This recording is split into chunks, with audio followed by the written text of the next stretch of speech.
Seorang calon legislatif atau caleg di Banjarmasin tergeletak bersimbah darah lantaran menjadi korban penusukan. Dalam kasus ini, caleg tersebut diduga ditusuk oleh tim ses caleg lain yang mengalami kekalahan. Diketahui, insiden penusukan caleg ini terjadi pada Minggu, tanggal 18 Februari tahun 2024 malam. Korban penusukan bernama Muhammad Syafek I, caleg dari Partai Keadilan Sejahtera Kota Banjarmasin. Syafek I diketahui caleg DPRD Kota nomor urut 5 di Dapil Banjarmasin 1. Pantauan Banjarmasin Pos di RSUD Ulin Banjarmasin, Senin, tanggal 19 Februari tahun 2024, ada beberapa petugas kepolisian yang sedang berada di depan ruang IGD. Sementara itu, security IGD membenarkan bahwa ada korban bernama Muhammad Syafek I. Dia masuk tadi malam.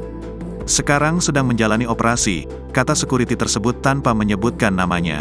Saat ini kata dia, juga ada beberapa pihak kepolisian yang sedang menghimpun data di rumah sakit terkait dugaan penusukan tersebut. Terpisah, mantan Ketua DPD PKS Kota Banjarmasin, Hendra membenarkan adanya insiden penusukan caleg PKS tersebut. Saat dihubungi melalui pesan suara, anggota Komisi 2 DPRD Kota Banjarmasin itu menyebut penusukan itu diduga lantaran kecemburuan tim ses dari partai lain yang tak terima dengan perolehan suara yang didapat korban. Kemungkinan pelaku itu merupakan oknum yang marah karena suara calon unggulannya kalah, jelas Hendra.